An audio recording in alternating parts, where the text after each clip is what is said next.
పరమ పవిత్రం శ్రీవారి లడ్డూ ప్రసాదం, రాజకీయ కుట్రతోనే కూటమి ప్రభుత్వం దుష్ప్రచారం, సుప్రీంకోర్టు ఆదేశాలకు విరుద్ధంగా కుతంత్రం అంటూ సాక్షి కథనాన్ని ఇచ్చింది. ఎందుకు వైవి సుబ్బారెడ్డి గారి మీద పడుతున్నారు వాళ్ళు? మళ్ళీ అసలు ఇష్యూ ఒకటైతే కొత్త ఇష్యూలోకి వెళ్ళి ఏదో రకంగా బదనాం చేయాలనా? ఫస్ట్ ఆఫ్ ఆల్ ఈ కేసులో ప్రస్తుతం రాష్ట్ర వ్యాప్తంగా జరుగుతున్న ఇన్సిడెంట్స్ అన్ని హిందూ సంఘాలు వ్యతిరేకంగా అవటం, మళ్ళీ దీన్ని కల్తీ లడ్డు వ్యవహారాన్ని అంటే తీసుకొచ్చి డైవర్షన్ పాలిటిక్స్ చేయాలని చూడటం.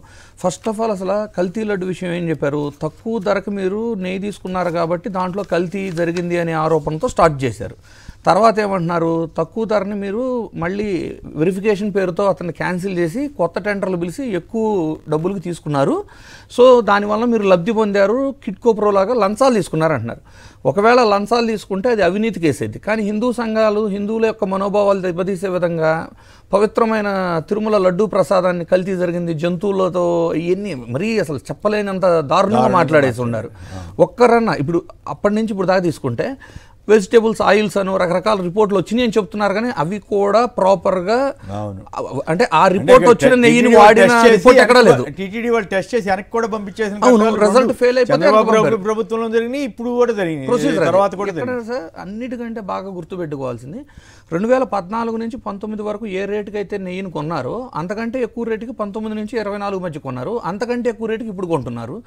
వీళ్ళు తక్కువ ధరకు కొన్నప్పుడేమో కల్తీ జరిగినట్లయితే 2014-19 ఇంకా తక్కువ.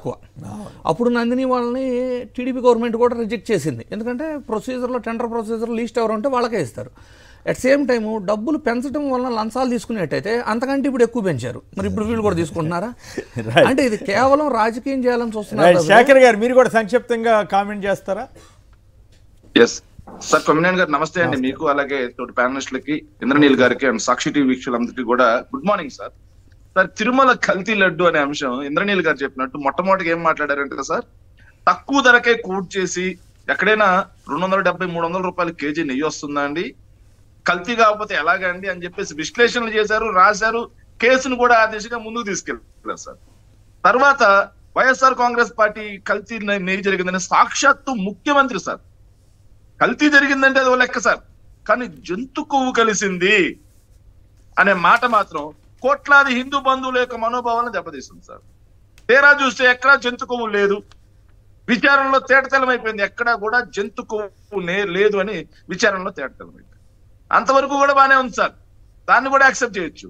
కానీ పవన్ కళ్యాణ్ గారు ఇంకో అడుగు ముందుకేసి భారతదేశ హిందువులందరికీ పవిత్రమైనటువంటి అయోధ్య రామాలయం ఓపెనింగ్ కి 1,00,000 లడ్డూలు ఇదే కల్తీ జరిగినటువంటి జంతుకోబోయింది అన్నారు సార్.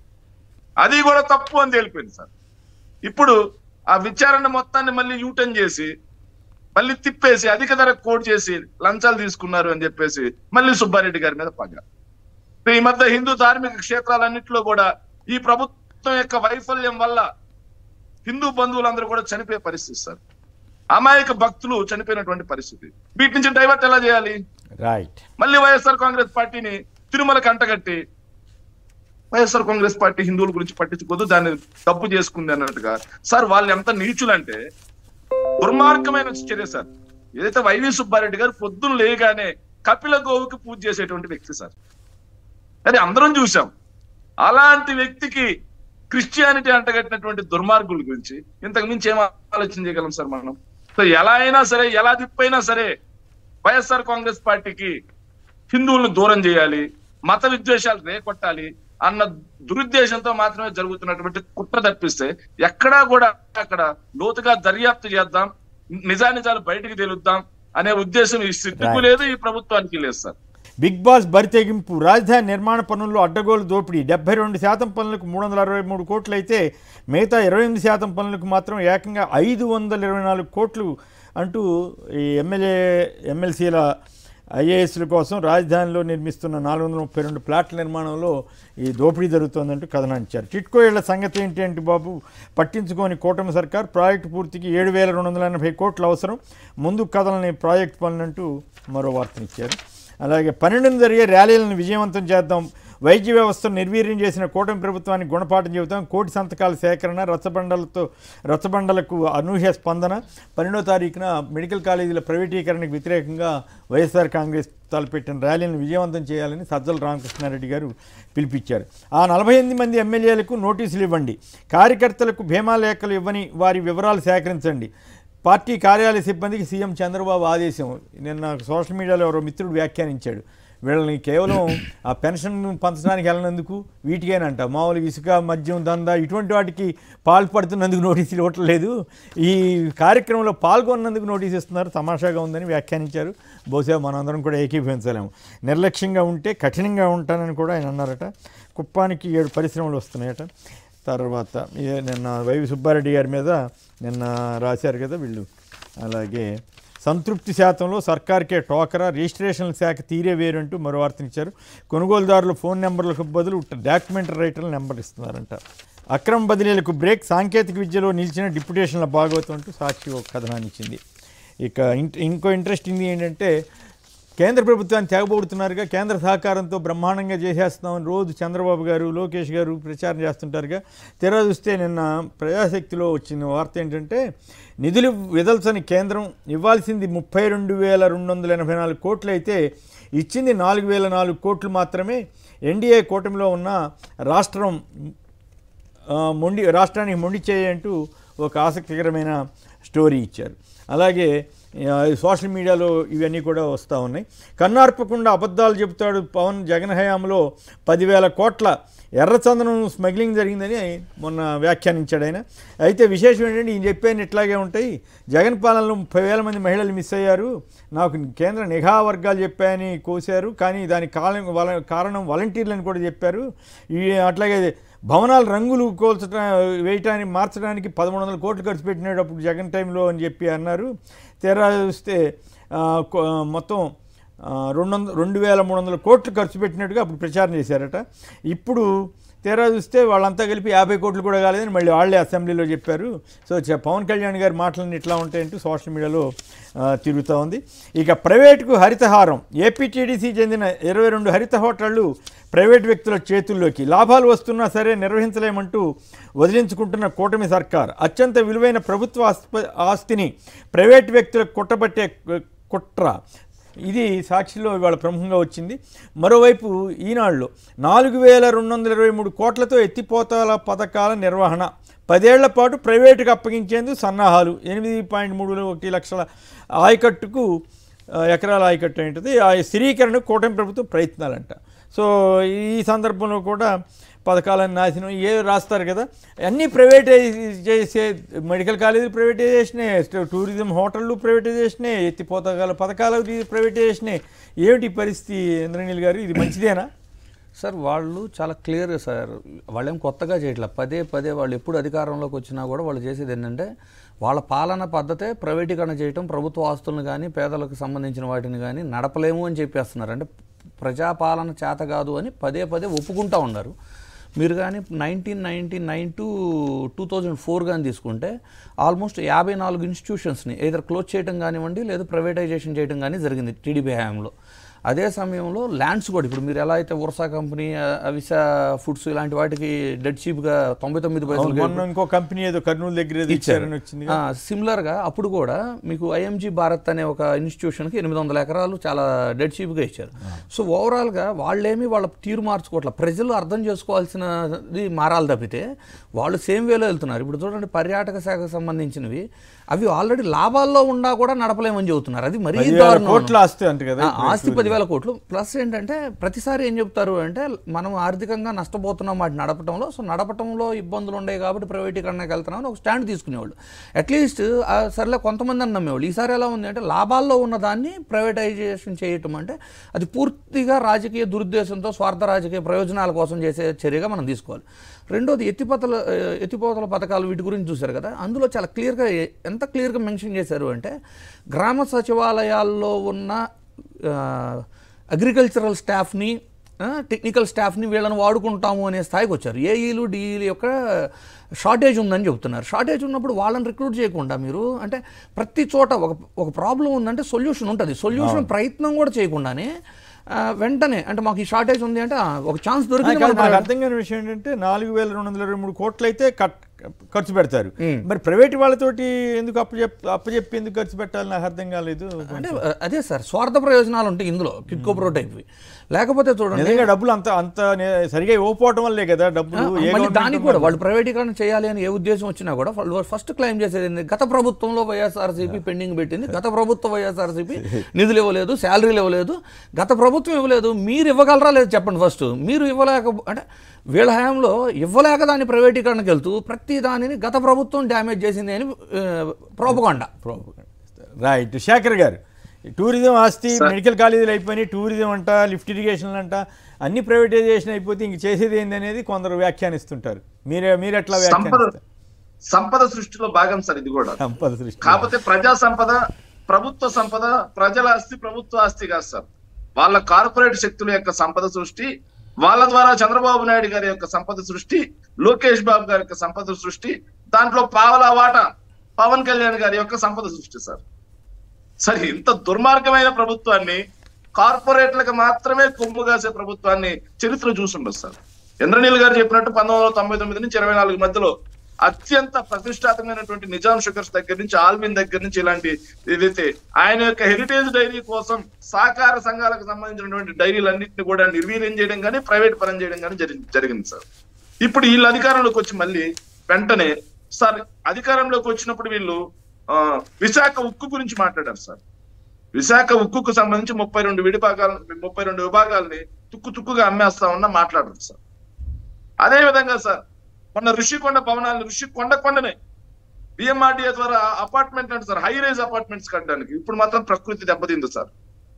అదేంటో సార్, వైఎస్ఆర్ కాంగ్రెస్ పార్టీ ఏదైనా ఒక డెవలప్మెంట్ యాక్టివిటీ తీసుకుంటే అది కూడా ప్రైవేట్ వాళ్ళకి కాదు సార్, ప్రభుత్వమే చేపడితే అందరికి కూడా చాలా ఇబ్బంది కలుగుతుంది సార్. పర్యావరణం మొత్తం దెబ్బతింటుంది, విశాఖపట్నం మొత్తానికి చాలా ఇబ్బంది అవుతుంది, అక్కడ ఋషులు తపస్సు చేసుకునే వాళ్ళు కూడా తపస్సుకు భంగం అవుతుంది సార్. కానీ ఇప్పుడు ప్రైవేట్ వాళ్ళు వచ్చి అక్కడ కూర్చొని హై రైజ్ బిల్డింగ్లు కడతా ఉంటే ఏం భంగం కలగదంట సార్. ఈ రోజు ఋషికొండకి బోడిగుండి పుట్టినట్టు కాదంట సార్. ఇంత దుర్మార్గంగా ఉంటారు సార్. అది అయిపోయింది సార్, మెడికల్ కాలేజీలు అయిపోయినాయి సార్. ఇక ఏపీ టూరిజం సార్, ఎంతో ప్రతిష్టాత్మకంగా ఏపీ టూరిజం కి హోటల్స్ ఎక్కువగా వచ్చాయంటే కేవలం వైఎస్ రాజశేఖర రెడ్డి గారు కృషి sir. Before YS Rajasekhara Reddy గారు, ఆఫ్టర్ వైఎస్ రాజశేఖర రెడ్డి గారు ఏపీ టూరిజం డెవలప్మెంట్ కార్పొరేషన్ ద్వారా ఏదైతే టూరిజానికి సంబంధించినటువంటి ప్లేస్లు అన్నింటిలో కూడా హరితహారం పేరుతో ఎంతో చూడముచ్చటగా మంచి బిల్డింగ్ వచ్చాయి సార్. వాటిల్లో మంచిగా వ్యాపారం జరుగుతున్నటువంటి పరిస్థితి. వీటన్నిటిని కూడా కారు చౌకగా ప్రైవేట్ వాళ్ళకి మళ్ళీ కట్టబెట్టండి. ఆ ప్రైవేట్ వాళ్ళు ఎవర్రా ఉంటే చంద్రబాబు నాయుడు గారు అనునీయులే ఉంటారు సార్, చంద్రబాబు నాయుడు గారికి సన్నిహితులే ఉంటారు సార్. వాళ్ళందరికీ కారు చౌకగా కట్టబెట్టడం. ఇప్పుడు ఆల్వీళ్ళు ఎట్ట కట్టబెట్టారు భూములు సార్, సనత్ నగర్ లో ఎలా భూములు కట్టబెట్టారు సేమ్ అదే మోడ్ ఆఫ్ ఆపరంట. ఏదైతే హైటెక్ సిటీ దగ్గర ఎలా కట్టబెట్టారు సేమ్ అదే మోడ్ ఆఫ్ ఆపరంట. కట్టబెట్టేసి వాళ్ళ యొక్క ఆస్తులు పెంచుకోవడం, వాళ్ళ యొక్క సంపదను పెంచుకోవడం, ప్రభుత్వం యొక్క సంపదని తరిగించడమే లక్ష్యంగా పెట్టుకున్నారు సార్. ఇక ఆఖరికి ఇరిగేషన్ సార్, మేము భయపడ్డట్టే అయింది సార్. మేము ఏదైతే భయపడ్డామో అదే జరిగింది సార్. ఈ ప్రభుత్వం ఇరిగేషన్ కూడా ప్రైవేట్ పరం చేస్తుంది అంటే ఇంకెందుకు దిగిపోవచ్చు కదా. ఈయన కూడా దిగిపోయి ఎవరైనా ప్రైవేట్ వ్యక్తికి పరిపాలనా బాధ్యతలు అప్పచెప్పొచ్చు కదా సార్. ఏదైనా ప్రభుత్వానికి విద్య, వైద్యం, ఇరిగేషన్ ఇవన్నీ కూడా ప్రభుత్వం చేతిలో ఉండాల్సినటువంటి సార్. విద్య, వైద్యం, రక్షణ, ఇరిగేషన్ ఇలాంటివన్నీ కూడా ప్రభుత్వం చేతిలో ఉండే వాటిని కూడా ఒక్కోటి ప్రైవేట్ పరం చేస్తా ఉంటే ఇక ప్రభుత్వం ఎందుకు నడపడం? ప్రభుత్వం కూడా ప్రైవేట్ పరం చేయమనండి. ఒక పక్క మెడికల్ కాలేజీలు నడపలేరు, ఒక పక్క విద్యా సంస్థలు నడపలేరు. నిన్న ఆంధ్రజ్యోతిలో కథనం వచ్చింది సార్, నేను చూశాను. ఏదైతే ఆంధ్రప్రదేశ్ కి చెందినటువంటి ఇంజనీరింగ్ కాలేజీలు సార్, ప్రతిష్టాత్మకమైన కాకినాడ జేఎన్టీయూలో సార్, అక్కడ కూడా పిల్లలు చేరే పరిస్థితి లేదంట సార్. 130-140 సీట్లు ఖాళీ ఉన్నాయి ఒక్కొక్క కాలేజ్ కి, ప్రభుత్వ గవర్నమెంట్ ఇంజనీరింగ్ కాలేజీల్లో సార్. అంటే ఈ ప్రభుత్వం విద్యని గాలికి వదిలేసింది, వైద్యాన్ని గాలికి వదిలేసింది, ఇరిగేషన్ ని గాలికి వదిలేసింది, పరిపాలనని గాలికి వదిలేసింది. ఇంక ఈ ప్రభుత్వం ఎందుకు సార్ ఉండటం? రైట్. ప్రజలు నవ్వుకుంటున్నారనే కనీసం ఇంగితం కూడా లేదు సార్. యూనివర్సిటీల్లో సార్, రాష్ట్ర వ్యాప్తంగా ఉన్న యూనివర్సిటీల్లో మొట్టమొదటిసారి ఇంత భారీ స్థాయిలో సీట్లు మిగిలిపోవడం, అంటే యూనివర్సిటీ క్యాంపస్లోనే సీట్లు మిగిలిపోయినాయి. డిమాండ్ ఉంటుంది కదా. పీజీ సీట్లు అయితే ఆల్మోస్ట్ 70% పైన మిగిలిపోయినాయి సార్. అంత అసలు అంటే గతంలో ఎప్పుడైనా ఇట్లా అంటే మిగులుతాయి కానీ ఈ స్థాయిలో ఉండవు. అంటే ఏదన్నా అన్నోన్ కోర్సెస్లో మిగిలిపోతాయి సార్ సీట్స్. అంతేగాని అసలు రెగ్యులర్ కోర్సుల్లో కూడా విపరీతంగా మిగిలిపోయినాయి సీట్లు. ఏది క్యాంపస్లో. ఎందుకు అంటే ఏమన్నా విద్యా వ్యవస్థ నాశనం అయిపోయిందని డెఫినెట్లీ లోపమే. ఎందుకంటే ఫ్రీ సీట్లు గవర్నమెంట్ యూనివర్సిటీలో ఫ్రీ సీట్లు మిగిలిపోయినాయి అంటే ఒకవేళ ఆర్థిక ఇబ్బందులు వల్ల జరిగేది కాదు కదా. అవును, కరెక్టే. కాకినాడలో ఈసీ సీట్లు మిగిలిపోయాయి సార్. అయ్యో, అది ఇంపార్టెంట్ కదా. కాకినాడ అన్నోన్ కోర్సెస్ కాదు సార్, ఈసీ. ఇంత దుర్మార్గంగా ప్రభుత్వం నడుస్తుందంటే సార్, కేవలం సార్ ఏదైతే చంద్రబాబు నాయుడు గారి ముద్దుల తనయుడైనటువంటి లోకేష్ గారు విద్యాశాఖ నడిపిస్తా ఉన్నారు సార్. ఆయన కేవలం ప్రచార ఆర్పాటం, సెల్ఫీలు ఇట్లా సార్, మళ్ళీ చాలా మంది చేత పొగిడించుకోవడాలు తప్పిస్తే ఎక్కడైనా సరే ప్రభుత్వ విద్య పట్ల బాధ్యత ఉందా? బాధ్యత ఉంటే ఇలా ఉండదు సార్. ఆఖరికి ఆంధ్ర యూనివర్సిటీ యొక్క ప్రతిష్టను కూడా మాటికి భంగం కలిగిస్తా ఉంది ఈ ప్రభుత్వం. ఎందుకు? గీతం యూనివర్సిటీ బాగుపడాలా, వాళ్ళకి సంబంధించిన ప్రైవేట్ యూనివర్సిటీలు బాగుపడాలా, ప్రభుత్వ యూనివర్సిటీలు మాత్రం మొత్తం నిర్వీర్యం చేయాలి. ఇదే పనిగా కంకణ గారు చివరికి యూనివర్సిటీలు కూడా ప్రైవేట్ పరం చేస్తారేమో సార్. చూద్దాం, వేచి చూడాలి. ఈ ప్రభుత్వం దేనికైనా సిద్ధాస్తులేదు. రైట్. ప్రైవేట్ యూనివర్సిటీలు ఆల్రెడీ వచ్చేసినాయి కదా దేశవ్యాప్తంగా. ఎకో టూరిజం ప్రాజెక్టులతో రైతుల ఆదాయం పెంచండి, వన్యప్రాణులు మనుషుల మధ్య సంఘర్షణలు జరగకుండా చర్యలంటూ పలమనేరు పర్యటనలో ఉప ముఖ్యమంత్రి పవన్ కళ్యాణ్ గారు చెప్పారు. ఎర్రచందనం జోలికెళ్తే తాట తీస్తాం. 5 ఏళ్లలో 1.30 లక్షల చెట్లు అడ్డగోలుగా నరికేశారు. దాదాపు 10,000 కోట్ల కలప స్మగ్లింగ్ జరిగింది. అసలు కలప స్మగ్లింగ్ ఇప్పుడేంటి అప్పుడేంటి? ఎప్పుడు చంద్రబాబు గారి టైంలో భారీ ఎత్తున జరగలేదా? అప్పుడే కదా కాల్పులు కూడా 20 మందిని కాల్చారు కదా. మరి అప్పుడు జరుగుతుంటేనే కదా జరిగి ఎన్కౌంటర్ చేసామన్నారు కదా. మరి ఇప్పుడేదో జరిగినట్టుగా ఈ పవన్ కళ్యాణ్ గారు ఎందుకు ఇట్లాంటి కబుర్లు చెప్తున్నారు? ఆయన అయితే వీటి సంగతి ఏమో కానీ పవన్ గారు మాత్రం బ్రహ్మాండంగా ఎంజాయ్ చేస్తున్నట్టు నా అభిప్రాయం కలుగుతుంది. గన్నవరం నుంచి ప్రత్యేక విమానంలో రేణిగుంటకు, అక్కడి నుంచి రోడ్డు మార్గంలో మామండూరు అటవీ ప్రాంతానికి, వాచ్ టవర్ ఎక్కి అటవీ ప్రాంత పరిశీలన, అనంతరం తిరుపతి గోదాంలో ఎర్రచందనం దొంగల పరిశీలన, అక్కడి నుంచి రోడ్డు మార్గాన రేణిగుంటకు, అక్కడి నుంచి ప్రత్యేక విమానంలో హైదరాబాద్కు, మళ్ళీ హైదరాబాద్ నుంచి ప్రత్యేక విమానంలో రేణిగుంటకు, అక్కడి నుంచి ప్రత్యేక హెలికాప్టర్లో ముసలిమడుక్కు, అక్కడ కుంకి ఏనుగుల కేంద్రం పరిశీలన, అక్కడి నుంచి అదే హెలికాప్టర్లో రేణిగుంటకు, రేణిగుంట నుంచి ప్రత్యేక విమానంలో గన్నవరం. సో చిత్తూరులో పవన్ పర్యటన మొత్తం మీద ఆయన బాగానే ఎంజాయ్ చేస్తున్నారా పవరు, లేకపోతే దీన్ని ఎట్లా అర్థం చేసుకోవాలి? ఇంకోవైపు ఏమో ఎర్రచందనం స్మగ్లింగ్ 10,000 కోట్లు స్మగ్లింగ్ జరిగిందని అంటున్నారు. ఎంతవరకు వాస్తవం ఉంది దీని మీద? ముందుగా శేఖర్, అట్లాగే ఇదే టైంలో పలమనేరులో ఒక యాక్సిడెంట్ జరిగితే ఎవరి మీద ఒక మహిళ మీద కాలు తొక్కితే కాలు మీద నుంచి వెళ్ళిపోయిందట పవన్ కళ్యాణ్ గారిదా ఆయన కాన్వాయ్లో వెహికల్. మరి అయినా కూడా మరి పవన్ కళ్యాణ్ గారి మీద కేసు పెడతారా ఇప్పుడు? పెట్టరు సార్. మరి జగన్ గారి మీద అప్పుడు కేసు పెట్టారు కదా. రైట్, శేఖర్ గారు. సార్ కొమ్మినేని గారు, నాకు చిన్నప్పుడు 6th క్లాస్ లో మా క్లాస్ పెట్టి ఒకటి ఉండేవాడు సార్, వెంకటేశ్వర్లు అని చెప్పి. అవపాతం అంటే ఏంట్రా అంటే ఆవు పాలిచ్చేదాన్ని అవపాతం అని చెప్పి క్వశ్చన్ లో రాసేవాడు సార్. ఏంటది? బాగా గుర్తుంది సార్ 6th క్లాస్ లో, దాదాపు 1998 ఆ టైంలో సార్. సో నిన్న పవన్ కళ్యాణ్ గారు డైలాగ్ సరిగా అర్థం కాల సార్. అవపాతం అంటే ఏంటి అంటే ఆవు పాలిచ్చేదాన్ని అవపాతం అంటారు అని రాశాడు సార్. సో అది నాకు నిన్న పవన్ కళ్యాణ్ గారు మాట్లాడిన తర్వాత నాకు బాగా మా ఫ్రెండ్ బాగా గుర్తొచ్చారు సార్. నేను ఫోన్ కూడా చేశాను. ఎర్రచందనం చెట్లు అంటే ఏంటంటే శ్రీవారి యొక్క రక్తంతో పుట్టిన చెట్లు ఎర్రచందనం చెట్లు అండి సార్. అంటే చరిత్ర కూడా తెలియదు సార్. మనం ఏం చెప్పేసినా ఈ ప్రజలు గుడ్డిగా నమ్మేస్తారు అన్న ఉద్దేశంతో ఏది పడితే అది మాట్లాడేస్తారు సార్. సార్ ఆయన తాట తీస్తా అన్నారు sir. Sorry to say this sir, ఈ 17 నెలల్లో ఆయన ఎంతమంది తాట తీశాడు, ఎంతమంది తోలు తీశారు, తీసిన తోళ్ళని ఎక్కడ ఆరేశారు? Straightly I'm asking.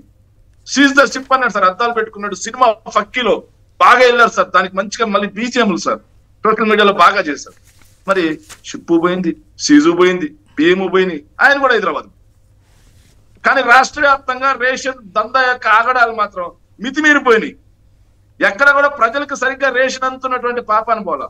ఆ రేషన్లు మొత్తం ఈయన సీజ్ ద షిప్ అన్న ప్లేస్ నుంచే మొత్తం కూడా ట్రాన్స్పోర్ట్ అవుతున్నటువంటి పరిస్థితి. ఈయన ఎవరు తాటదీలా తోలుదీలా. మహిళల జోలికి వస్తే తాట తీస్తా తోలు తీస్తా అన్నాడు సార్. సో 20,000 మంది మహిళలకు పైగా నేరాలు జరిగాయండి సార్.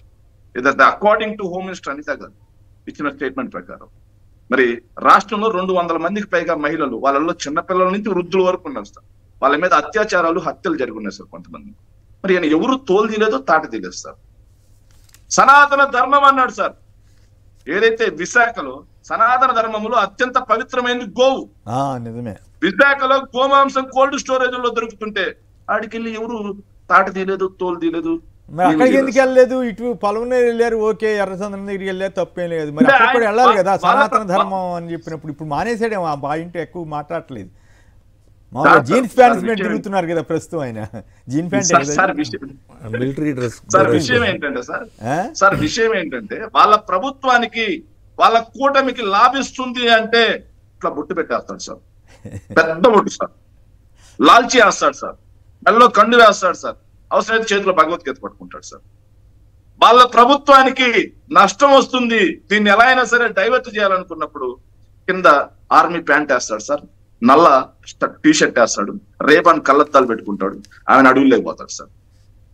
అడవుల్లోకి వెళ్ళి అక్కడ చెగవీరలు ఎక్కిస్తాడు సార్. సో మొత్తం డైవర్షన్ పాలిటిక్సే. ఈయన తాట తీసేది లేదు, తోలు తీసేది లేదు, తీసిన తోలు ఎక్కడ ఆరేసింది లేదు.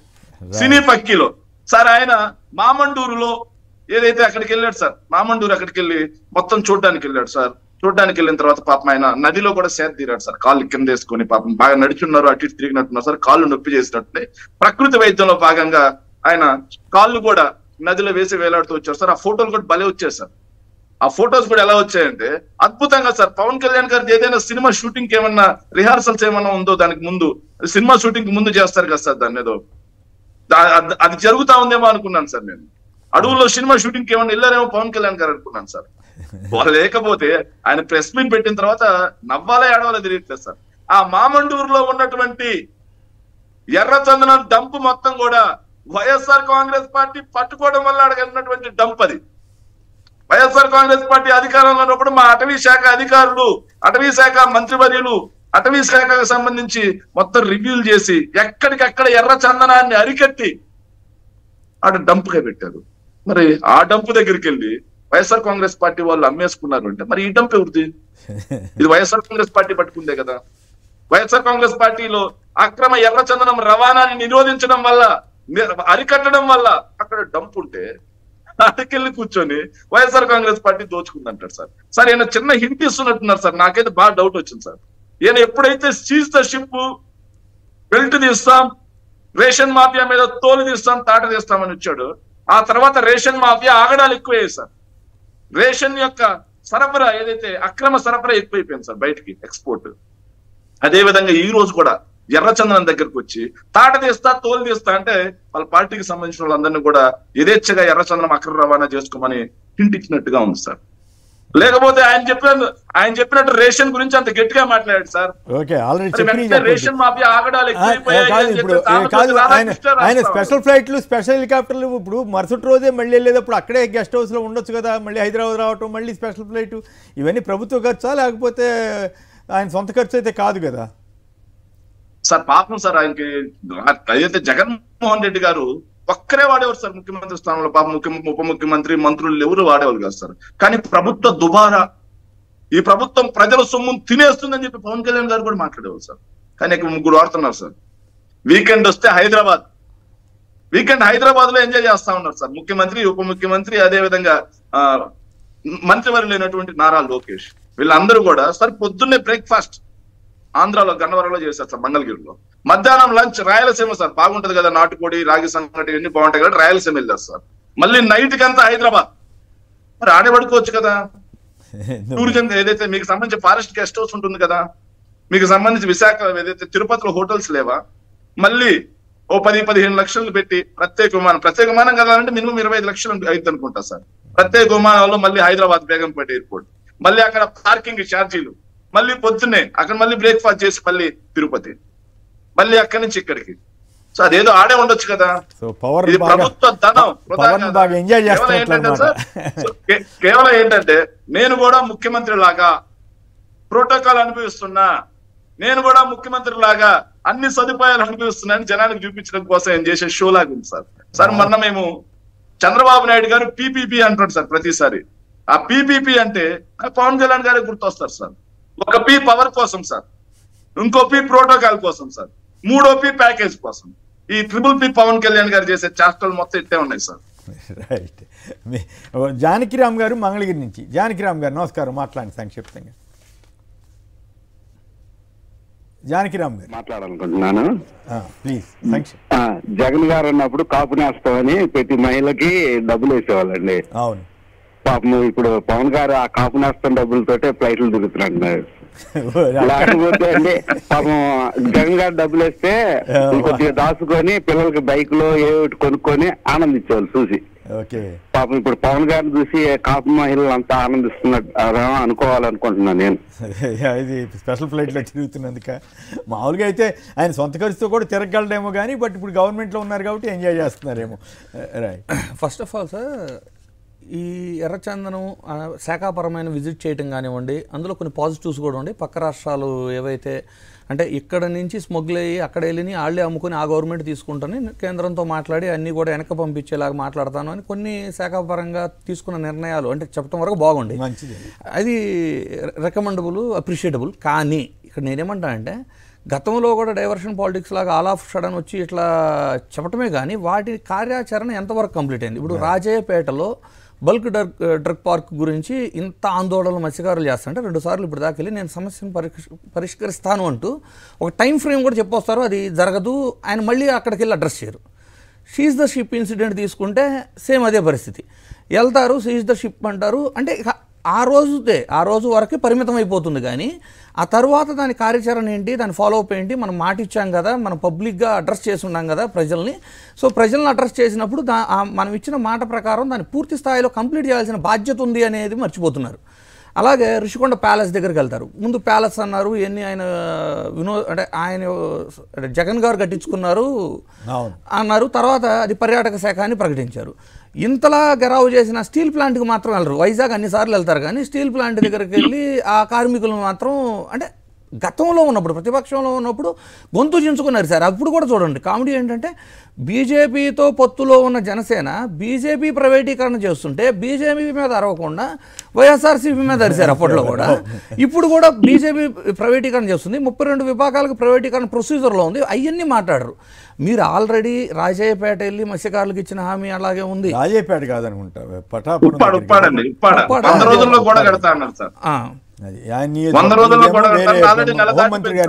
హోంమంత్రి గారి నియోజకవర్గం. అల్టిమేట్లీ ఏంటంటే ఆవిడ వెళ్ళి అంతకుముందు రెచ్చగొట్టారని కదా, ఇంకా చాలా ప్రమాదం జరుగుతుంది. అది తుని దగ్గర పెట్టపోతే యనమల రామకృష్ణ గారు మాకు వద్దని ఉత్తరం రాశారు తెలుగుదేశం తరఫున. ఒక విచిత్రం చెప్తానండి, వాళ్ళు ఏం చెప్తున్నారు, ఈ బల్క్ డ్రగ్ పార్క్ అనేది వైఎస్ఆర్సీపీఏ తీసుకొచ్చింది అని చెప్పారు. వాళ్ళు మొట్టమొదటిసారి ఒకే ఒక చోట ఒప్పుకున్నారు, ఎందుకంటే ప్రజా వ్యతిరేకత వచ్చింది కాబట్టి. రాకపోతే మొత్తం వాళ్ళ ఖాతాలు కూడా రాజశేఖర గారి టైంలో వచ్చినాయని చెప్పారు.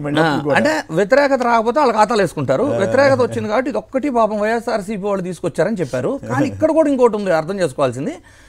జగన్మోహన్ రెడ్డి గారు అధికారంలో ఉన్నప్పుడు తీసుకొచ్చినప్పుడు ప్రజలు రోడ్లు ఎక్కలేదు, ఇప్పుడు ఎందుకు ఎక్కారు అది అర్థం చేసుకోవాలి కదా. అంటే జగన్మోహన్ రెడ్డి గారి పరిపాలన మీద ప్రజలకు ఉన్న విశ్వసనీయత కారణంగా ఒకవేళ మనకు ఇబ్బంది కలిగిద్ది అనుకుంటే మనం చిన్న రెఫరెండం ఇచ్చినా కూడా ఆయన కన్సిడర్ చేస్తారు అనేది వాళ్ళకు ఉంది కాబట్టి ప్రజలు ఆ రోజు ఎప్పుడు రోడ్డు ఎక్కలేదు. వీళ్ళు రెచ్చగొట్టారు కదా తెలుగుదేశం. ఇప్పుడు వాళ్ళదంతా ఎలా ఉండిద్దంటే సార్, జనార్దన్ రావు ఒక్కడు వైసీపీ, ఏది వైసీపీ నుంచి వెళ్ళిన నాయకులు ఇప్పుడు ఎంపీలు ఎమ్మెల్యేలు వీళ్ళందరూ ఎవరు కూడా వైసీపీ కోవర్ట్లు కాదు. మద్యంలో కల్తీ మద్యం దాంట్లో A1 జనార్దన్ రావు మాత్రం వైఎస్ఆర్సీపీ కోవర్ట్. ఇక్కడ ఉప్పాడ దగ్గర కానివ్వండి, రాజాపేట దగ్గర కానీ ఆ ఏరియాల్లో వచ్చిన బల్క్ డ్రగ్ పార్క్ ఏదైతే ఉందో అది మాత్రం వైఎస్ఆర్సీపీ తీసుకొచ్చింది. అంతేగాని ఇప్పుడు అదాని డేటా సెంటర్ అవ్వచ్చు, మిట్టల వాళ్ళది అవ్వచ్చు, ఈరోజు లారస్ వస్తుంది కావచ్చు, ఇవన్నీ కూడా వీళ్ళు ఈ 13 నెలల కాలంలో తెచ్చేసినట్టు రాసేసుకుంటున్నారు. ఒక్క బల్క్ డ్రగ్ పార్క్ మాత్రం వైఎస్ఆర్సీపీ. ఇవన్నీ కూడా రాసే జగన్ గారి టైంలో ప్రపోజల్స్ అవన్నీ రావటం, ఎంఓఈలు కుదరటం, ఇవన్నీ శంకుస్థాపనలు కూడా మోస్ట్లీ జగన్ గారి టైంలో అయిపోయినాయి సార్. అయిపోయినాయి, అవి కార్యాచరణ రావడానికి టైం పడుతుంది. రైట్. ఇంటి వద్దకే సంజీవని, రోగి చెంతకే ప్రపంచ స్థాయి వైద్యం అని చంద్రబాబు గారు చెబుతున్నారు. మరి జగన్ గారు చేసింది అదే కదా, అవునా కాదా? శేఖర్ గారు ఇంటింటికి డాక్టర్ని పంపించింది జగన్ గారే కదా. సార్ కొమ్మినేని గారు మీరు ఇప్పుడు మాట్లాడుతుంటే అదాని గురించి ఒక చిన్న పాయింట్ చెప్తాను సార్. నిన్న అదాని గురించి నిన్న మొన్న ఒక ఆర్టికల్ చదివాను సార్, టైమ్స్ ఆఫ్ ఇండియాకి ఇచ్చినటువంటి ఇంటర్వ్యూలో ఒక ఆర్టికల్ చదివాను sir. Slipper chat to this government sir. Adani పేరెత్తకపోవడానికి అదాని గారు టైమ్స్ ఆఫ్ ఇండియాలో వేసిన కథనం ఏదైతే స్లిప్పర్ షాట్ సార్, వ్యాసం రాశాడు కదా, వ్యాసం రాశాడు సార్. మొత్తం ఏదైతే సబ్సీ కేబుల్ మొత్తం వైఎస్ఆర్ కాంగ్రెస్ పార్టీ వల్ల వచ్చింది, డేటా సెంటర్ కి అడుగులు పడింది, డేటా సెంటర్ కోసం కృషి చేసింది వైఎస్ జగన్మోహన్ రెడ్డి గారి ప్రభుత్వం అని చెప్పేసి వ్యాసమే రాశాడు సార్ డైరెక్ట్ కదా అని. అది స్లిప్పర్ షాట్. ఏదైనా ప్రజల నుంచి ఏదైనా మంచి స్పందన వచ్చింది అనుకోండి, అది వాళ్ళ ఖాతా సార్. ప్రజల్లో ఏదైనా వ్యతిరేకత వచ్చింది అనుకోండి, అది జగన్మోహన్ రెడ్డి గారి ఖాతాలు వేస్తారు సార్. సో ఇంకోటి, ఇది ఫ్యామిలీ డాక్టర్ కాన్సెప్ట్ ఎవరిది సార్? అవును, ఫ్యామిలీ డాక్టర్ కాన్సెప్ట్ తీసుకొచ్చింది YSR Congress party. Family doctor concept ద్వారా రాష్ట్రంలో ఉన్నటువంటి ప్రతి ఫ్యామిలీ యొక్క హెల్త్ రిపోర్ట్స్ మొత్తం, హెల్త్ కు సంబంధించి మొత్తం రిపోర్ట్స్ మొత్తం భద్రపరిచింది వైఎస్ఆర్ కాంగ్రెస్ పార్టీ. ఈ రోజు వచ్చి ఇంటి వద్దకే వైద్యం. ఇది ఎట్లా ఉందంట సార్, అమ్మఒడి పథకం నారా లోకేష్ యొక్క బ్రెయిన్ చైల్డ్ అన్నట్టుంది సార్. ఇది దాన్ని సరిగా కంటిన్యూ చేయట్లేదని నిన్న ఎక్కడ చూశాను. ఏదో ఆ డాక్టర్లు అందరూ ఇబ్బంది పడుతున్నారని కదా. యాక్చువల్గా మనం విలేజ్ హెల్త్ క్లినిక్స్ అని వైఎస్ఆర్సీపీ హయాంలో వచ్చినాయి సార్. ప్రెసెంట్ లాస్ట్ 7 monthsగా అందులో కమిషన్లు కూడా వాళ్ళకి అందట్లేదు. అండ్ అంటే వాళ్ళకి శాలరీస్ కాదు సార్, కొంత కమిషన్ పర్పస్ కూడా ఉండే కొన్ని, వాళ్ళకి అవి అందట్లేదు. ప్లస్ ఒకవేళ రెంటెడ్ భవనాల్లో నడుపుతున్నారు అనుకోండి, ఆ రెంట్లు కానివ్వండి, చివరికి కరెంటు బిల్లులు కూడా వాళ్లే కట్టుకొని నడుపుకోవాల్సిన దుస్థితిలో ఉంది. చాలా దారుణమైన పరిస్థితి. సంజీవని ఇంటికి తీసుకెళ్తాను స్టేట్మెంట్స్ అదే నేను అంటుంది. ఒక పక్కనేమో ఆల్రెడీ ఎస్టాబ్లిష్ అయిన ఒక వ్యవస్థని నిర్వీర్యం చేసి నాశనం చేస్తూ, ఇంకో పక్క పబ్లిసిటీ స్టంట్ ఏమో సంజీవని అసలు ఆరోగ్యం లేని ఎన్ని ఆస్తులు ఉన్నాయి అన్ని కౌంట్ కాదు, ఆరోగ్యమే మహాభాగ్యం అని స్టేట్మెంట్లు ఇస్తున్నారు. ఆల్రెడీ జగన్ గారి హయాంలో ఆరోగ్య సురక్ష ప్రోగ్రాంలో ప్రతి ఊరు వెళ్ళి ఆరోగ్య శిబిరాలు పెట్టి డయాగ్నోస్టిక్ టెస్టులు కూడా చేశారు సార్. ఇప్పుడు ఆ టెస్టులు రిపోర్ట్లు ఆన్లైన్కి ఇచ్చే ప్రాసెస్ ఒకటి పెట్టేసి ఒక పెద్ద ప్రాజెక్టు, ఒక పెద్ద అమౌంట్కి ప్లాన్ చేసి ఉంటారు. దానికి వాళ్ళు ఏం చెబుతున్నారంటే మెడికల్ రికార్డ్స్ అన్ని కూడా ఆన్లైన్ చేసేస్తాం, డిజిటలైజ్ చేసేస్తామని. ఆల్రెడీ అది జరిగినాయి సార్. అంటే డయాగ్నోస్టిక్ టెస్టులు జరిగినాయి, వాళ్ళకి మెడిసిన్ ఇవ్వడం జరిగింది. సచివాలయాల పేరు విజన్ యూనిట్లుగా మారుస్తున్నారు అన్నారు. మరి ఒక ప్రచారం అయితే మరి అఫీషియల్ గా పేపర్లో అయితే మార్చట్లేదని. Name changer sir, he is not game changer, he is name changer. Sanjeevani అని పెట్టేస్తే హెల్త్ కాన్సెప్ట్ ఇంటింటికి డాక్టర్ని పంపించే జగన్ గారి స్కీమే కదా అది. ఏమంటారు శేఖర్ గారు, చెప్పండి సంక్షిప్తంగా. ఇంద్రనీల్ గారు ఒక మాట అన్నారు సార్. సో ఏదైతే డిజిటలైజ్ పేరుతో పెద్ద అమౌంట్ కి ప్లాన్ వేశారండి సార్. మరి మొన్న అది ఏదైతే ఎన్నికల్లో హెల్ప్ చేసినటువంటి ఎన్ఆర్ఐలకి ఏ విధంగా లాభం చేయాలి సార్? మరి ఎన్ఆర్ఐ తెక్కించి చాలా మంది హెల్ప్ చేశారు కదా. ఇప్పుడు ఎన్ఆర్ఐ అంటే ఇప్పుడు రైల్వే కోడూరు వాళ్ళకి ఏం హెల్ప్ చేయటం? ఈ రైల్వే కోడూరు పాపం టికెట్ కోసం 7 కోట్లు ఇచ్చానని చెప్పి డబ్బులు పోయాయి. ఇప్పుడు అసలు పోలీసులకి ఏం సంబంధం? వాళ్ళు బెదిరించడం ఏంటి, వాళ్ళని ఇబ్బంది పెట్టడం ఏంటి? అసలు ఈ ఆంధ్రప్రదేశ్లో పోలీస్ వ్యవస్థ ఎట్లా ఎందుకు తయారవుతుంది? ఒకప్పుడు మంచి పేరున్నటువంటి వ్యవస్థ. అలాగే తప్పంతా కొలికిపూడిదేనంట. 5 కోట్లు ఇచ్చాను ముర్రో అని అన్నాయింది తప్పేనంట. 7 కోట్లు ఇచ్చారని చెప్పి లబోదిబోంటున్న సుధా మాధవిది తప్పేనంట. ఈ పరిస్థితి మీద అలాగే పోటెత్తుతున్న లోటు ప్రమాదంలో రాష్ట్ర ఆర్థిక పరిస్థితిని ఎల్లో మీడియానే రాస్తూ ఉంది. మొన్నటిదాకా అదరహో జిఎస్టీ అదరహో బొదరహో అన్నారు. ఇప్పుడేమో జిఎస్టీ పేరు మీద సేవింగ్స్ సూపర్ మస్కా అని రాస్తున్నారు.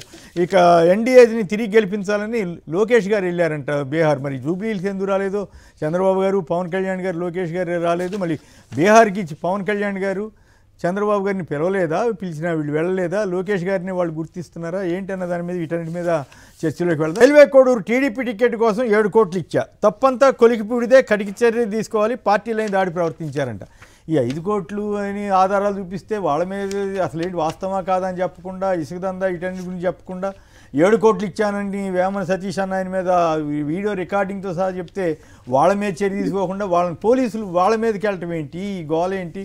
శేఖర్ గారు. సార్ నాడు ఓటుకు నోటు సార్, నేడు సీటుకు నోటు సార్. ఓటుకు నోటు సీటు ప్రాస బాగుంది. ఓకే, నిజంగానే సార్. నాడు ఓటుకు నోట్లో అడ్డంగా దొరికిపోయారు సార్ చంద్రబాబు నాయుడు 2014-19 మధ్యలో సార్. ఇప్పుడేమో సీటుకు నోటు. ఇంకా చాలా మంది బయటకు వచ్చే వాళ్ళు ఉన్నారంట సార్ విశ్వసనీయ వర్గాల సమాచారం ప్రకారం. సార్ ఆఖరికి దళిత నేతల దగ్గర కూడా సీట్లు అమ్ముకునే పరిస్థితి తెలుగుదేశం పార్టీ వచ్చిందంటే ఇంకా ఎన్టీఆర్ గారు పెట్టిన ఆశయం ఏంటి? బడుగు బలహీన వర్గాలు దళితులు వీళ్ళందరికీ కూడా రాజకీయ ఉన్నతి రావాలి అని చెప్పి ఎన్టీఆర్ గారు మోటో. ఆ పార్టీని ఎలాగో ఆయన లాగేసుకున్నారు. మరి ఆ పార్టీ సిద్ధాంతాలను కూడా గాలి వదిలేసినట్టున్నారు సార్. కేవలం కార్పొరేట్ నడుస్తా ఉన్నట్టుంది సార్ ఈ రోజు. సో కొలికపూడి గారు ఒక దళితుడైనటువంటి నేత, చదువుకున్న వ్యక్తి. ఆయనేమో కొలికపూడి గారేమో హ్యాపీ చెప్పారు సార్. కొలికపూడి గారు అయ్యా ఏడేమో గంజాయి అమ్మకం జరుగుతా ఉంది, ఏడేమో గంజాయి అమ్మకంతో పాటుగా ఇసుక దందా నడుస్తుంది, బెల్ట్ షాపులు నడుస్తా ఉన్నాయి, మొత్తం కూడా ఎంపీ గారు అనుచరుల చేతిలోనే నడుస్తా ఉన్నాయి అని చెప్తే దాని మీద విచారం చేయాల్సింది పోయి మొత్తం మీద తప్పు అంటే ఈ ప్రభుత్వంలో తప్పు చేసేవాడిది తప్పు కాదండి సార్, దాన్ని తిరిగి ప్రశ్నించేవాడిది తప్పు. దానికి ఉదాహరణ బిడ్డు కానీ వెంకటరెడ్డి కానీ ఇంకోరు కానీ మాట్లాడే ప్రతి ఒక్కరి మీద కేసులు పెడుతున్నారు కదా సార్. తిరిగి ప్రశ్నించడం తప్పు అవుతా ఉంది. ఇప్పుడు ఏకంగా తెలుగుదేశం పాపంలో పనిచేసి కష్టపడి 7 కోట్లు ఇచ్చిన ఆవిడ మీద కూడా ఎదురు కేసులు పెడుతున్నారంట కదా. ఇది మరీ దుర్మార్గంగా ఉంది. ఇదేంటి వ్యవస్థ మాత్రం ఆవిడ వాపోతా ఉంది. ఈ సోషల్ మీడియాలో కొందరు ఎవరు ఫోన్లో కూడా తీసుకుంటే మా మీద కేసులు పెడుతున్నారండి, పోలీసులు భయపెడుతున్నారండి అని చెప్తున్నారు. వాళ్ళకేం సంబంధం ఈ 7 కోట్ల వ్యవహారం మీద? అసలు ఈ తీసుకున్నందుకు ఇచ్చినందుకు ఈ తీసుకున్న వాళ్ళ మీద కదా వాళ్ళు పట్టుకోవాల్సింది. ఏంటో ఎట్లా తీసుకున్నామని. డబ్బులు ఇచ్చారు మళ్ళీ తిరిగి అడుగుతారా? ఎంత ధైర్యం సార్ మీకు? మేము అధికారంలో ఉండంగా ఎంత ధైర్యం మీకు? ఇంత దుర్మార్గంగా నడుస్తా ఉంది సార్ ఈ ప్రభుత్వం. అన్ని వేమన సతీష్కి ఇచ్చిందండి సార్. చంద్రబాబు నాయుడు గారికి నిజంగా మనస్సాక్షి అనేది ఉంటే, లోకేష్ అనే వ్యక్తికి మనస్సాక్షి ఉంటే ఆ వేమన సతీష్ జుట్టు పట్టుకొని ముక్కు బిండి వసూలు చేసి ఆవిడకి డబ్బులు రిటర్న్ ఇప్పించాలి. ముందు ఆ వేమన సతీష్ని అరెస్ట్ చేయాలి. ఏమయ్యా మా తెలుగుదేశం పార్టీని చెడు పురుగులా పట్టావా నువ్వు? మా పార్టీని పతనం చేయడు. వాళ్ళకి వాటాలు రాకపోతే సార్, వాటాలు వచ్చినట్టు మనం ఏం చేయలేము. సో వాటాలు వచ్చినట్టున్నాయి కాబట్టి వేమన సతీష్ జోలికి వెళ్లకుండా ఆవిడ మీద తిరిగి ఎదురుదాడి చేస్తూ ఆవిడ మీద తిరిగి కేసులు పెడతా ఉన్నారు. సోషల్ మీడియాలో కూడా సార్ పాపం 7 కోట్లు ఇచ్చి అప్పులు పాలైన పాపానికి తెలుగుదేశం పార్టీ సోషల్ మీడియా కూడా ఉన్మాదుల్లో తిరిగి ఆమె మీద దాడి చేస్తా ఉన్నారు. ఆమె దగ్గర డబ్బు తీసుకొని ఆమెకు డబ్బు తిరిగియకుండా తిరిగి ఆమె మీద ఎదురుదాడి చేస్తా ఉంటారంటే వీళ్ళ యొక్క వ్యక్తిత్వం, వీళ్ళ యొక్క ఉన్మాదం ఏ స్థాయిలో ఉందో చూడండి సార్. చెప్పాను కదా సార్, చంద్రబాబు నాయుడు గారి ప్రభుత్వం కేవలం కార్పొరేట్లకు కొమ్ము కాస్తా ఉంది. అలాగే చంద్రబాబు నాయుడు గారి పార్టీ కూడా ఎవరైతే డబ్బు మూట ఇచ్చుకో సీటు తీసుకో, వితౌట్ మూట నో సీటు అనే పరిస్థితికి వచ్చేసాం సార్. రైట్. ఇంద్రనీల్ గారు మీరే ఉంటారు ఈ పరిణామం? అసలు 5 కోట్లు ఇచ్చాను నేను అని కొన్ని ట్రాన్సాక్షన్స్ అయితే కొలికపూడి గారు చూపించిన తర్వాత కొన్ని మీడియా ఛానల్స్లో వాళ్ళు ఎలా మాట్లాడుతున్నారంటే 5 కోట్లేగా ఇచ్చింది, అక్కడ 35 కోట్లు ఖర్చు అయింది, మిగిలిన 30 కోట్లు చిన్ని గారు పెట్టుకున్నారని చెబుతున్నారు. అసలు మీకు ఎలక్షన్ కమిషన్ వాళ్ళ మీడియానేనండి. ఎలా అంటే నేనంటుంది ఏంటంటే ఎలక్షన్ కమిషన్ మీకు ఒక లిమిట్ ఇచ్చింది. ఆ లిమిట్ దాటి ఖర్చు పెట్టాము అని మీరు కానీ చెప్తే మీ ఎలక్షన్ రద్దు అయిపోతుంది. ధైర్యం ఉందిగా వాళ్ళదిగా ప్రభుత్వాలు కేంద్రంలో ఇక్కడ. అంటే ఎలక్షన్ కమిషన్ అనేది ఒక స్వతంత్ర బాడీ అయినప్పుడు దీన్ని ఒక సుమోటోగా తీసుకోవచ్చు. వాళ్ళు తీసుకోవాలనుకుంటే దీన్ని ఒక సుమోటోగా తీసుకోవచ్చు. ఏదైతే ఓటుకు నోటు కేసు ఎలా రెడ్ హ్యాండెడ్గా క్యాష్తో దొరికారో ఇప్పుడు కూడా క్యాష్ ట్రాన్సాక్షన్స్ క్యాష్ ఇస్తూ కూడా వీడియోస్ కూడా వచ్చిన తర్వాత మరి ఎలక్షన్ కమిషన్ ఎందుకు ఇలాంటి అంటే సీటు కోసం డబ్బులు తీసుకున్నా నేరమే, లేదు ఒక ఎలక్షన్ కమిషన్ పరిధిలో ఒక 20-30 లక్షలు మించి ఎమ్మెల్యే ఖర్చు పెట్టకూడదు అని ఒక పరిధి ఉన్నప్పుడు మీరు 5 కోట్లు ఇచ్చాను అని ఆల్రెడీ ఇచ్చిన ట్రాన్సాక్షన్స్ చూపిస్తున్నప్పుడు మరి ఎందుకు వాళ్ళ సభ్యత్వాన్ని రద్దు చేసి ఆడ ఎలక్షన్ పెట్టాలి కదా? ఎలక్షన్ కమిషన్ సుమోటోగా తీసుకోవచ్చు కదా అసలు. కేసులు పెడతారేమో రాష్ట్ర ప్రభుత్వం. ఆశ్చర్యపోతుంది. రైట్. ఎన్డీఏని తిరిగి గెలిపించాలి, 3 అంశాల ఆధారంగా తీర్పు ఇవ్వండి. వైకాపాకు ఒక ఛాన్స్ ఇచ్చి ఏపీ తీవ్రంగా నష్టపోయిందని లోకేష్ గారు అక్కడికి వెళ్ళి కూడా ప్రచారం చేశారట. ఏమి నష్టపోయిందో ఏం పాడో పలానా నష్టం అని చెప్తే పర్వాలా, కానీ లోకేష్ అసలు నాకు ఆశ్చర్యం ఏంటంటే చంద్రబాబు గారిని పిలవలేదా, పవన్ కళ్యాణ్ గారిని పిలవలేదా, పిలిచినా వాళ్ళు వెళ్ళలేదా? చివరికి లోకేష్ గారినే వాళ్ళు గుర్తిస్తున్నారా ఏమిటి కూటమి నేతలు? మరి జూబ్లీ హిల్స్కి వీళ్ళు ముగ్గురు ఎందుకు రాలేదు? శేఖర్ గారు సార్ ఎక్కడికి వెళ్ళినా, అమెరికా వెళ్ళినా జగన్మోహన్ రెడ్డి గారి భజనే, ఆస్ట్రేలియా వెళ్ళినా జగన్మోహన్ రెడ్డి గారి భజనే, ఆఖరికి బీహార్ వెళ్ళిన. బీహార్ లో ఆంధ్రప్రదేశ్ లో ఓట్లేసే ఓటర్లు ఎవరున్నారు సార్ అక్కడికి వెళ్ళి జగన్మోహన్ రెడ్డి గారి గురించి మాట్లాడడానికి? బీహార్ లో జగన్మోహన్ రెడ్డి గారిని చూసి వ్యతిరేకంగా ఓటేసే వాళ్ళు ఎవరున్నారు సార్ అక్కడికి వెళ్ళి మాట్లాడడానికి? ఎక్కడికి వెళ్ళినా ఒకే పడికట్టు పదం సార్, ఆంధ్రప్రదేశ్ విధ్వంసం అయిపోయిందని.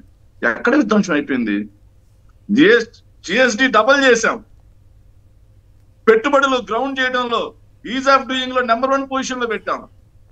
1,26,000 కోట్ల రూపాయలు సార్. చంద్రబాబు నాయుడు గారి కంటే 7 రెట్లు ఎక్కువ, ఏదైతే 7 రెట్లు ఎక్కువ ఉద్యోగాలు ఇచ్చాం, 3 రెట్లు ఎక్కువ పరిశ్రమలు చేశాం, 3 రెట్లు ఎక్కువ అభివృద్ధి చేశాం.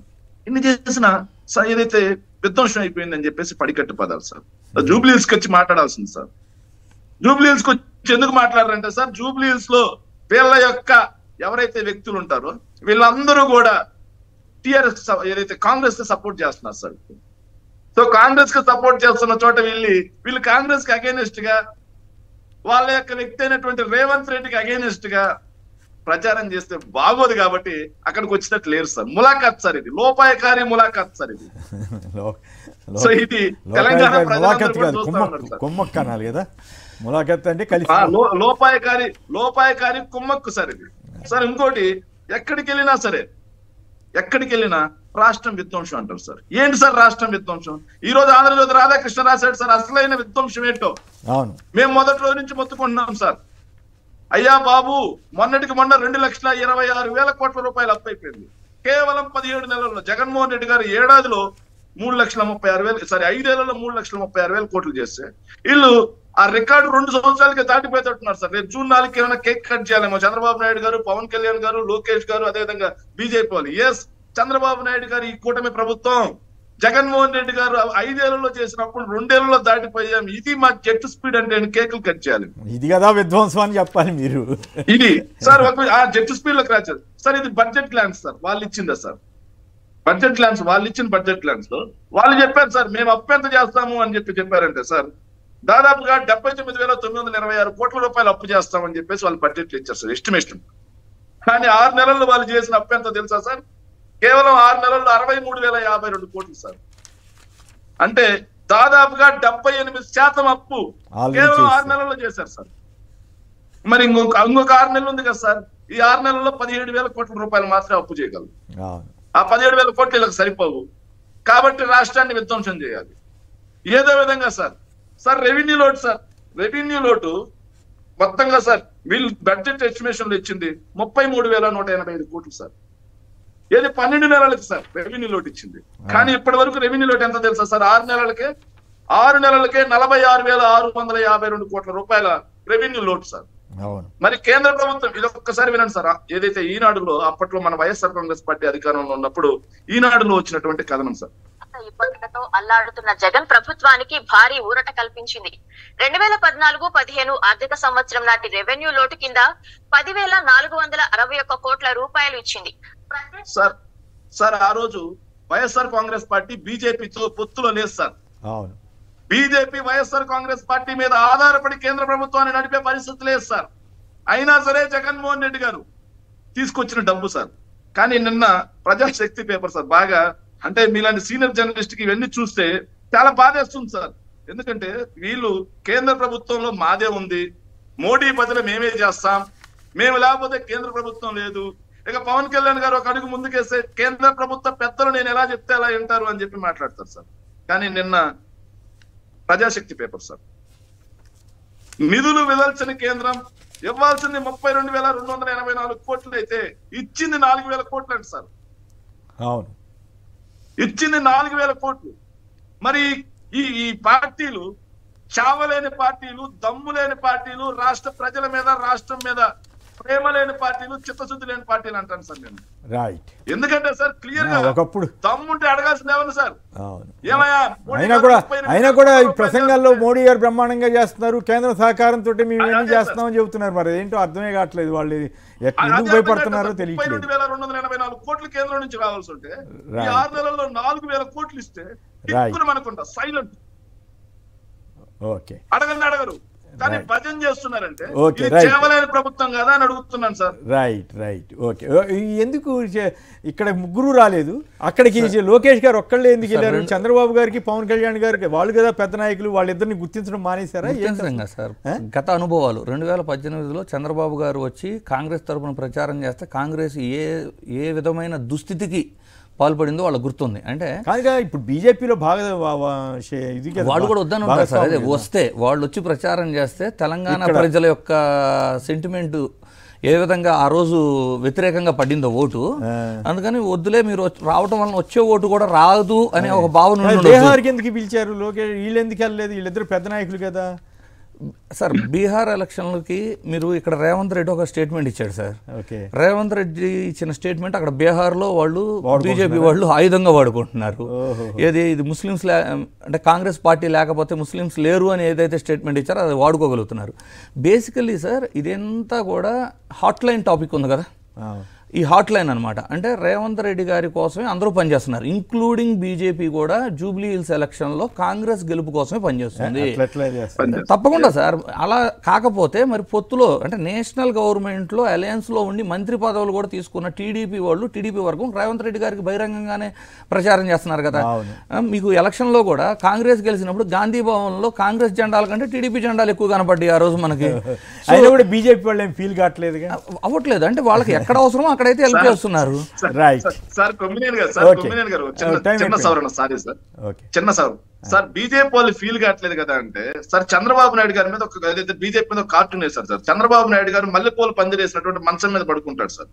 కేంద్ర బీజేపీ రాష్ట్ర బీజేపీని ఒక అమ్మాయిలాగా చిత్రీకరించి లోపలికి బలవంతంగా దోస్తుంటారు సార్. బలవంతపు కాపురం అని చెప్పేసి ఏదైతే ఈనాడులో కార్టూన్ వేశారు సార్ శ్రీధర్ గారు, ఆ రోజుల్లో అప్పుడే ఫీల్ కాలేదు సార్, ఇప్పుడేం ఫీల్ అవుతారు. Right, okay.